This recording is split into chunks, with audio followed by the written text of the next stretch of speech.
नमस्कार. आता मी तुम्हाला आज इयत्ता तिसरीचा आपला लाईव्ह क्लास चालू आहे बुद्धिमत्तेचा. त्याच्यामध्ये आज आपण इयत्ता बुद्धिमत्तेचा पहिला जो घटक आहे आपला तो आपण आज इथं बघायचा आहे. त्याच्यामध्ये पहिला घटक आहे तो आकलन आहे. आकलन मध्ये आपण पहिला घटक कोणता बघायचा आहे की सूचना पालन. 1.1 सूचना पालन. तर इयत्ता तिसरीला ह्याच्यावर आधारित कोणते प्रश्न पडतात हे आपल्याला आता मार्गदर्शिकेमध्ये दिलेलेच आहेत, पण ते कसे सोडवायचे, ती उत्तरं कशी काढायची ही आज मी तुम्हाला सांगणार आहे. चला तर मग आज आपण बघूया त्या घटकावर आधारित कोणत्या प्रकारचे प्रश्न विचारतात हे पहिल्यांदा बघूया.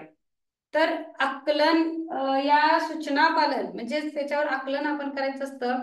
त्याच्यामध्ये आपल्याला काय करतात, अक्षरे उलट सुलट देतात, ती अक्षरे व्यवस्थित करून त्याच्यापासून कोणता नवीन शब्द तयार होतो हे आपल्याला ओळखायचं असतं. त्याच्यानंतर डाव्या बाजूने येणारे अक्षर, उजव्या बाजूने येणारे अक्षर कोणते असते, किती नंबरचे असते हे आपल्याला ओळखायला लागतं. किंवा एखाद्या शब्दात मध्ये लपलेला शब्द कोणता आहे, लपलेला शब्द सुद्धा आपल्याला काय करायला लागतो, याच्यामध्ये शोधायला लागतो. तर लपलेला जो शब्द असतो तो त्यातील परत मधले अक्षर कोणते, अशा प्रकारे नवीन नवीन प्रश्न आपण आज शिकायचे आहेत. शब्दामध्ये आलेले जोडाक्षर सुद्धा आपल्याला काय करायचे आहे, ओळखायचे असते. आता बघा पहिला प्रश्न तुम्हाला शब्दानुसार घेऊयात. आता इथे एक पहिला प्रश्न आपल्याला दिलेला आहे, अहमदनगर. अहमदनगर हा पहिला शब्द तुम्हाला दिलेला आहे. हा शब्द उलट क्रमाने लिहिल्यास तिसरे अक्षर कोणते, हा शब्द उलट क्रमाने लिहायचा आपल्याला, उलट क्रमाने. आता शॉर्ट मध्ये मी इथं तुम्हाला प्रश्न देणार आहे. उलट क्रमाने लिहिल्यास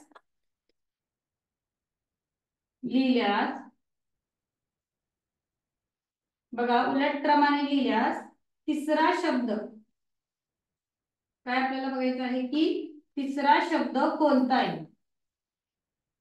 उलट क्रमाने लिहिल्यास याच्यामध्ये आपल्याला काय करायचं आहे, तिसरा शब्द शोधायचा आहे. आता याच्यामध्ये पर्याय कसे असतात बघा, उलट क्रमाने लिहिल्यानंतर पहिला आहे म, दुसरा आहे द, तिसरा आहे न आणि ऑप्शन नंबर 4 आहे न.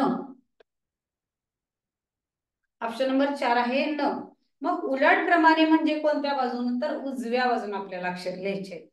आलं लक्षात, उजव्या बाजूने याच्यामध्ये आपल्याला अक्षर लिहायचे आहेत बघा इकडून. मग उलट क्रमाने शब्द लिहून दाखवून मी तुम्हाला. नगर, सॉरी बघा, र ग न द म ह अ, बघा पूर्ण शब्द मी इथे लिहिलेला आहे. तुम्ही सुद्धा त्याचप्रमाणे उलट्या अक्षराप्रमाणे काय करायचं, शब्द लिहायचा आहे. र ग न द म ह अ. मग उलट क्रमाने लिहिल्यानंतर ह्याच्यामधला तिसरा अक्षर कोणतं आहे बघा, 1 2 आणि 3. तिसरा अक्षर आपलं कोणतं आलेलं आहे, न आलेला आहे. म्हणून आपण काय करू शकतो, ऑप्शन नंबर 3 वर आपल्याला इथं रंगवायचं आहे. ऑप्शन नंबर 3 आपल्याला काय करायचं आहे, रंगवायचं आहे. आलं लक्षात. आता ह्याच्याच आधारावर उलट दुसरा एक प्रश्न कसा विचारतात बघा, आपण अहमदनगर हा एक्झाम्पल घेऊयात. तर दिलेल्या शब्दामध्ये पाचवा, डावीकडून पाचवा अक्षर कोणतं, दिलेल्या शब्दामध्ये डावीकडून पाचवा अक्षर. आता डावीकडून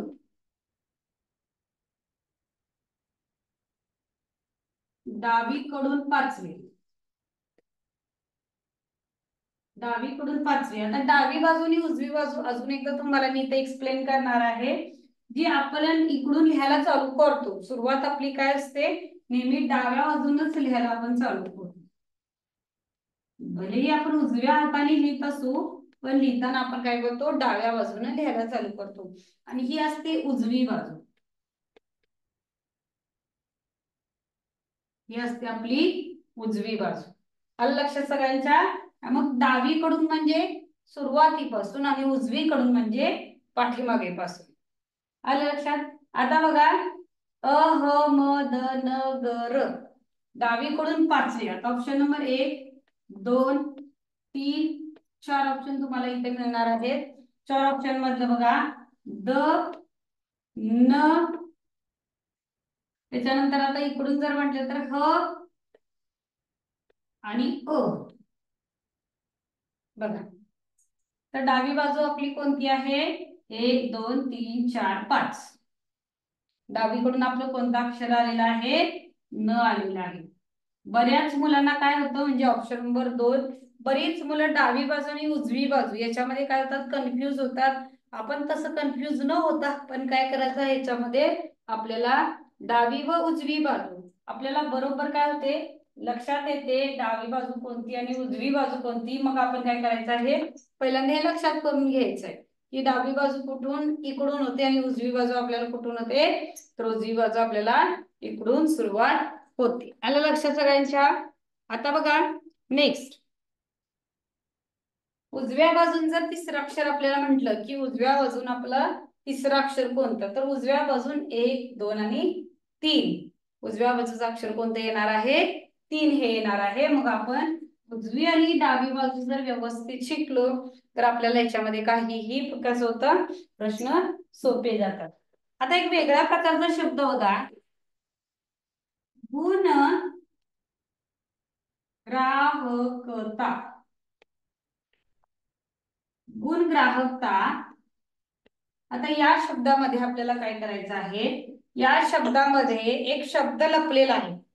म्हणजे कोणता शब्द लपला आहे तर खरेदी करणाऱ्याला आपण काय म्हणतो? खरेदी करणाऱ्याला आपण काय म्हणतो? 1 नंबर गुण, 2 नंबर आहे ग्राहक, 3 नंबर आहे गुण ग्राहक आणि याच्यामध्ये चौथा पर्याय आहे ग्राहक. चौथा पर्याय आपला कुठला आहे? ग्राहक हा चौथा पर्याय आहे.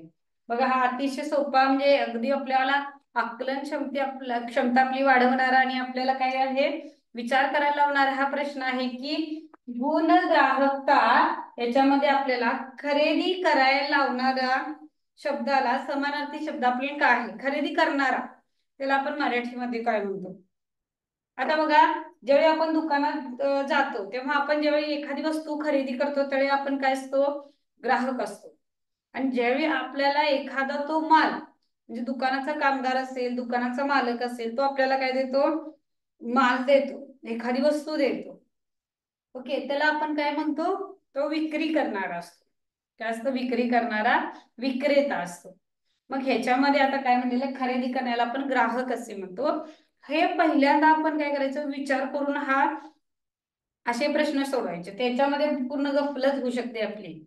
आपण विचार करायचं की आपण दुकानात गेलो की आपण खरेदी करतो, आपल्याला अशा मॅडमने सांगितलेले असते की त्याला काय म्हणतात? ग्राहक असे म्हणतात. मग ग्राहक हा शब्द याच्यामध्ये येतो का बघा? गुण आहे, इथं आहे ग्राहक आहे.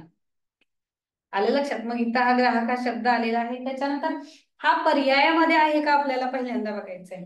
तर त्यासाठी आपल्याला पहिल्यांदा माझा रूल नेहमी का असतो की कंपल्सरी आपल्याला 4 पर्याय हे वाचलेच पाहिजेत आपण. आणि आपण काय करू शकतो? हे 4 पर्याय वाचायचे आहे. आलं लक्षात? 4 पर्याय आपण काय करू शकतो? वाचा. पहिला पर्याय आहे याच्यामध्ये बघा गुण, दुसरा आहे ग्राहक, सॉरी ग्राहक, तिसरा आहे गुणग्राहक आणि चौथा पर्याय आहे याच्यामध्ये ग्राहक. मग आपल्याला खरेदी करणारा शब्द कोणता आलेला आहे? ग्राहक. ऑप्शन नंबर 4 आपल्याला उत्तर पत्रिकेमध्ये अशा प्रकारे काय दिलेले असतात? 4 पर्याय दिलेले असतात. त्याच्यामध्ये 4 नंबरच्या पर्यायाला आपण व्यवस्थित गोल करायचे. लक्षात? ग्राहक हा शब्द याच्यामध्ये अतिशय महत्वाचा आहे. म्हणजे खरेदी करणारा कोण असतो? ग्राहक असतो. विक्री करणारा असतो तो विक्रेता असतो. बघा आता नेक्स्ट बघा, एखादा शब्द देतात आणि त्या शब्दामध्ये जास्त वेळा आलेली संख्या कोणती किंवा जास्त वेळेला आलेले अक्षर कोणते आपल्याला ओळखायचं आहे. बघा त न म न म क स न. तर दिलेल्या अक्षरांमध्ये जास्त वेळा आलेले अक्षर कोणते? दिलेल्या अक्षरामध्ये जास्त वेळा आलेले अक्षर कोणते आहे? ऑप्शन नंबर 1 याच्यामध्ये त, ऑप्शन नंबर 2 आहे म, ऑप्शन नंबर 3 आहे न, ऑप्शन नंबर 4 आहे क. तर आपण पहिल्यांदा काय करायचं ह्याच्यामध्ये, हे अक्षर किती आहेत? 1 2 3 4 5 6 7 8 अक्षर आहेत. 8 अक्षर आहेत. 8 अक्षरामध्ये त किती वेळा आलेला आहे बघा? त 1 वेळाच आलेला आहे. आता ही तर सोपी पद्धत आहे, कधी कधी कन्फ्युज करणारे पण येतात, ते सुद्धा आपण प्रश्न आता घेऊया. त्याच्यानंतर आहे न. न किती वेळेला आलेला आहे? 1 2 3 वेळा आलेला आहे. डोक्यावर मी 3 दिलं. मग किती वेळा आलेला आहे? 1 2, मग 2 वेळा आलेला आहे. क एकदा आलेला आहे. स सुद्धा एकदा आले. मग याच्यामध्ये सर्वात जास्त वेळा आलेला कोणता आहे? 3 आहे. 3 नंबरचा आहे न. मग आपण काय करायचंय? न किती नंबरला आहे? 3 नंबरला आहे. 3 नंबरच्या ह्याला आपण काय करू शकतो? याच्यामध्ये गोल करून रंगवायचं आहे. आपण ह्याला गोल करायचा आणि आपण काय करायचं? तो गोल रंगवायचा. आलं लक्षात? आता नेक्स्ट प्रश्न बघूया त्याच्यामध्ये आपल्याला.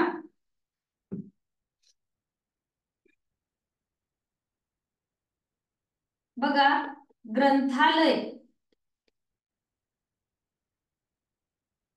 हा शब्द उलट क्रमाने लिहिल्यास, हा शब्द उलट क्रमाने लिहिल्यास था हे अक्षर किती नंबरला येईल?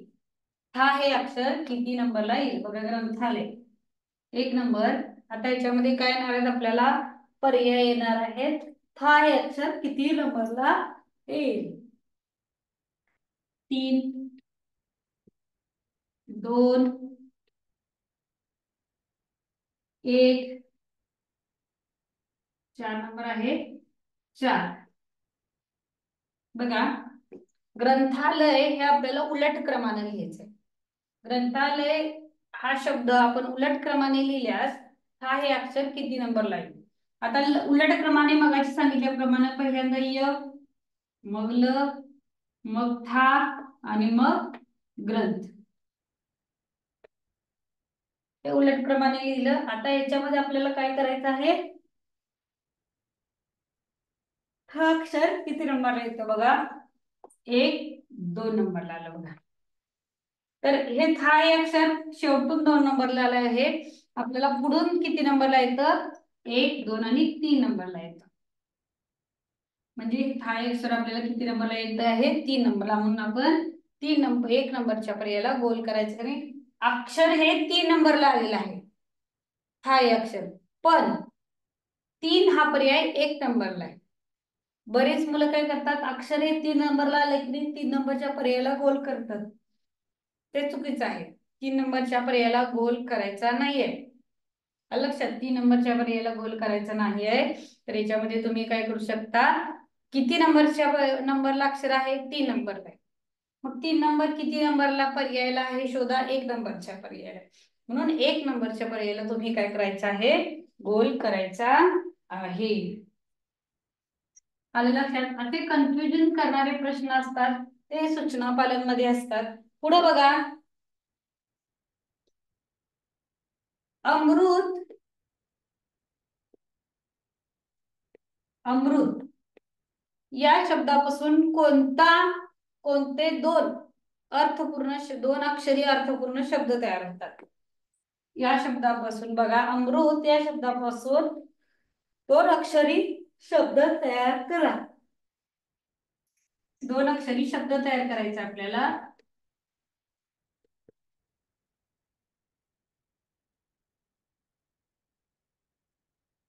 बघा, 1 नंबर आहे अत, 2 आहे अमृ, 3 आहे मृ आणि 4 आहे मृत. 4 नंबरचा पर्याय आहे मृत. तर आपल्याला प्रश्न काय विचारलेला आहे की अमृत या 2 अक्षरी शब्दांपासून आपल्याला काय करायचं आहे? कोणताही 2 अक्षरी अर्थपूर्ण शब्द तयार करायचा आहे.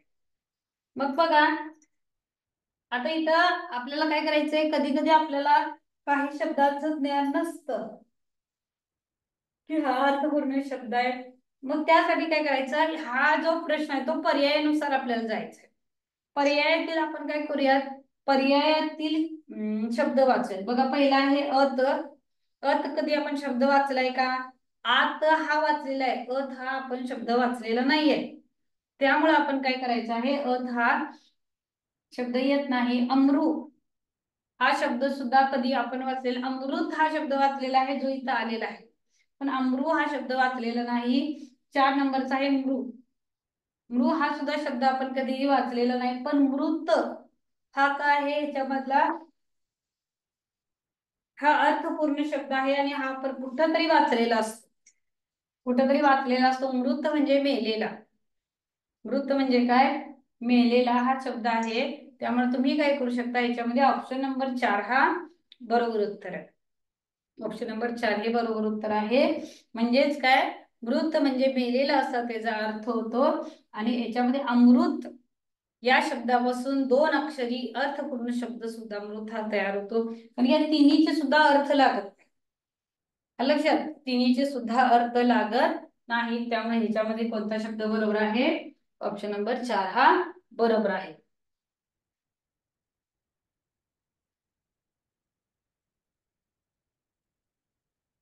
आता पंढरपूर, बघा पंढरपूर मी हा शब्द दिलेला आहे. पंढरपूर या शब्दामध्ये बघा पाण्याशी संबंधित कोणता शब्द आलेला आहे, प्रश्न बघा. पंढरपूर या शब्दामध्ये पाण्याशी संबंधित कोणता शब्द आलेला आहे, पाण्याशी संबंधित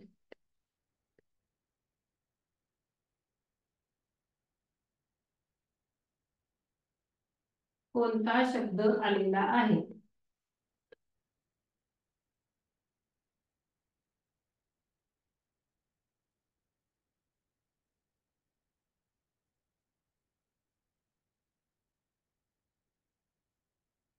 बघा पंढरपूर या शब्दामध्ये पाण्याशी संबंधित कोणता शब्द आलेला आहे आपल्याला बघायचा आहे.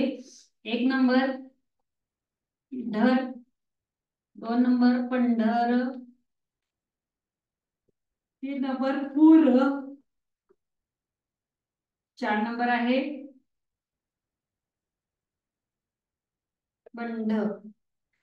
बघा पंढरपूर हा एक गावाचं नाव आहे. त्याच्यामध्ये आपल्याला काय म्हणलेलं आहे की पाण्याशी संबंधित कोणता शब्द आलेला आहे. आता पाण्याशी संबंधित म्हटल्यानंतर आपल्याला पहिल्यांदा इतर शब्द न आठवता आपण पर्यायाकडे वळूयात. पर्यायात कोणते पाण्याशी संबंधित शब्द आलेले चेक करूया. ढर, ढर हा काय शब्द अर्थपूर्ण नाहीये, हा ऑप्शन याच्यामध्ये कट होतो. त्याच्यानंतर पंढर, याला पण अर्थपूर्ण शब्द नाही आहे. त्यानंतर पूर, पूर हा शक्यतो पाण्यामुळेच येतो. त्यामुळं आता हा पूर हा शब्द काय आहे, आता सगळीकडे पाऊस भरपूर चालू आहे त्यामुळे पूर सुद्धा येत आहे. म्हणजे काय, पूर हा शब्द कसा आहे, हा पूर हा शब्द हा पाण्याशी संबंधित आहे. पण आपण आपला महत्वाचं काय आहे की आपण 4ही पर्याय वाचले पाहिजे, म्हणून आपण शेवटचा पर्याय सुद्धा वाचे पंढ. पंढ हा सुद्धा पाण्याशी रिलेटेड नाही. त्यामुळे पाण्याशी रिलेटेड शब्द कोणता आहे तर पूर हा पाण्याशी रिलेटेड शब्द आहे. म्हणून ऑप्शन नंबर 3 ला आपण काय करायचं आहे, याच्यामध्ये गोल करायचा आहे. आलं लक्षात? पंढरपूर मध्ये पूर या शब्दाला आपण काय करायचं आहे, पूर हा शब्द पाण्याशी रिलेटेड आहे म्हणून आपण पूर या शब्दाला गोल करायचा आहे. लक्षात, पाण्याशी संबंधित शब्द पूर, कारण की पूर हा आपल्याला शक्यतो पाण्यामुळे येत असतो. आता बघा मानवतावाद, मानवतावाद त्याच्यामधले अक्षर कोणते?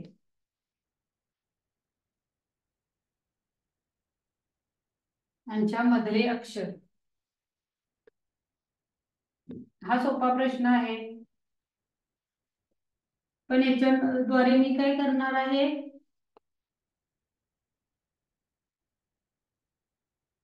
याच्याद्वारे तुम्हाला बदली संख्या कशी ओळखायची ती शिकवणार आहे.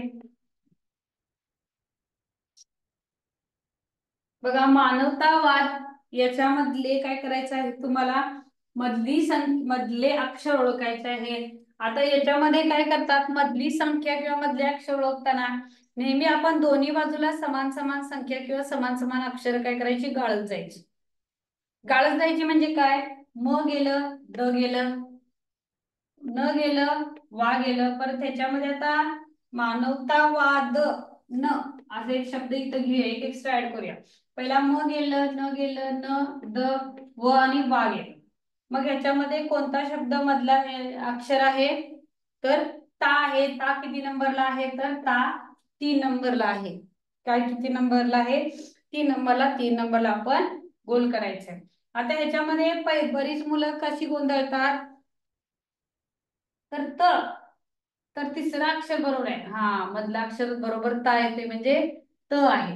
मग त हे अक्षर येतंय का इथं, त्याच्यामध्ये येत नाही, कारण की ता आहे. तला का ना ता आहे, त्याच्यामुळे मधलं अक्षर आपलं कोणतं येऊ शकतं, ता हे येऊ शकतं. म्हणून नीट पर्यायाचा पहिला त आहे, दुसरा ऑप्शन वला का ना वा आहे, तिसरा तला का ना ता आहे, चौथा ऑप्शन व आहे. म्हणून याच्यामध्ये आपण ऑप्शन नंबर 3 हा बरोबर धरायचा आहे. बरीच मुलं गडबडीत हा मधला अक्षर विचारले, हा तो आहे, मग इथं तो आहे, मग बरोबर येते. पण तला काना आहे हे आपल्याला लक्षात यायला पाहिजे. मगच आपण काय करू शकतो, त्याच्यामध्ये व्यवस्थित अर्थपूर्ण शब्द तयार करू शकतो. लक्षात. आता नेक्स्ट बघा, अजून प्रश्न आलेला आहे की राक्षस याच्या मधला येणारा शब्द कोणता. राक्षस याच्यामधला येणारा शब्द कोणता असेल, तर क्ष हा मधला येणारा अक्षर आहे. याला काही पर्यायाची आपल्याला गरज नाहीये, कारण की पहिली व दुसरीसाठी असले आपल्याला बरेच शब्द काय झालेले आहेत, प्रॅक्टिस झालेले आहे. आता पुढे बघा, नवीन वर्ष सुरू झाले. नवीन वर्ष सुरू झाले या वाक्यामध्ये 2 अक्षरी एकूण किती शब्द आहेत. प्रश्न काय विचारलेला आहे मी की 2 अक्षरी एकूण किती शब्द आहेत. मग बरीच मुलं 2 अक्षरी एकूण किती अक्षर आहेत असं करतात, आणि 1 2 3 4 5 6 एकूण 6 अक्षर आहेत. मग 6 किती नंबरला आहे, 2 नंबरला आहे, त्याला गोल करून बसतात. मग आपल्याला तसं प्रश्न काय विचारलेला आहे की वरील वाक्यामध्ये 2 अक्षरी एकूण किती शब्द आले आहेत. तर ह्या वाक्यामध्ये एकूण 2 अक्षरी किती शब्द आलेले आहेत, तर एकूण 2 अक्षरी आपल्याला 3 शब्द आलेले आहेत. ह्या नवीन हा 3 अक्षरी एक शब्द आहे. वर्ष हा 2 अक्षरी आहे. सुरू हा आहे आणि हा सुरू आहे. 2 2 2 अक्षरी हा आहे. त्याच्यानंतर बघा, 3 अक्षरी सुद्धा विचारतात की वरील वाक्यामध्ये 3 अक्षरी कोणते शब्द आलेले आहेत, 4 अक्षरी कोणते आलेले आहेत, या शब्दांचा आपण अभ्यास करायचा आहे. किंवा दिलेल्या शब्दापासून आता संगमनर या शब्दापासून कोणकोणते शब्द तयार होतात. आता नर होतो, नर म्हणजे माणूस होतो, संगम हा होतो. असे शब्द तुम्हाला काय करू शकतात की दिलेल्या शब्दात कोणकोणते शब्द लपलेले आहेत, असे सुद्धा प्रश्न आपल्याला त्याच्यामध्ये विचारतात. म्हणजे कसं होतं, आपल्याला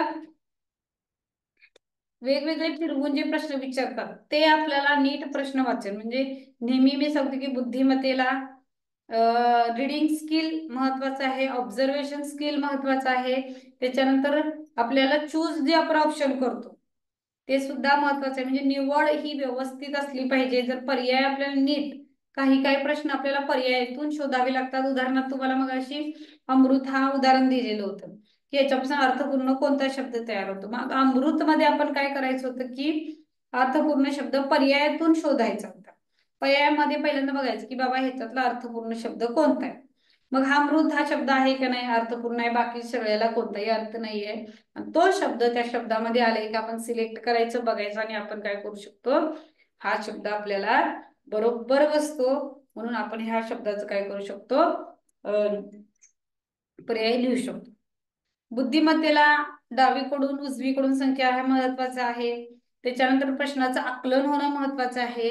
पाढे 30 पर्यंत येणं गरजेचं आहे. तिसरी जी मुलं आहेत म्हणल्या पाढे 30 पर्यंत आले पाहिजेत. म्हणजे अशा ज्या महत्वाच्या गोष्टी आहेत, नातेसंबंध आले पाहिजेत, हे आपण काय करायला पाहिजे, अभ्यासाला व्यवस्थित केला पाहिजे. Okay students, thank you. आपण इथंच थांबूया आणि याच्यावरचा अभ्यास म्हणजे आपला आय एम विनरच्या पुस्तकामध्ये मार्गदर्शिका जी आहे त्याच्यामध्ये बुद्धिमत्तेचा आपला पहिला जो घटक आहे की आकलन मध्ये पहिला आहे A1.1 सूचना पालन. तर आपण काय करायचंय, आकलनामध्ये जायचं, आकलनावरती लिहायचं, सूचना पालनाचा प्रश्न लिहायचा, त्याचे पर्याय लिहायचे आणि बरोबर योग्य उत्तर सुद्धा आपल्या नोटबुक मध्ये लिहायचे. मी सांगितल्याप्रमाणे मराठी, गणित, बुद्धिमत्ता लिहायला लहान हाफ साईज वह्या सगळ्यांनी घाला आणि त्याच्यामध्ये अगदी काय होतं, तुम्हाला सगळ्या पुढच्या स्कॉलरशिपची सुद्धा तयारी होऊन जाते का, त्याच्यामध्ये प्रश्न वाचन होतं, पर्याय वाचन होतं आणि प्लस आपला एक्स्ट्रा अभ्यास सुद्धा ह्याच्यामध्ये होतो. आणि तुम्ही हा होमवर्क काय करायचा आहे की तुम्ही 1.1 आकलन जो घटक आहे तो वहीमध्ये सोडवायचा आहे. थँक्यू.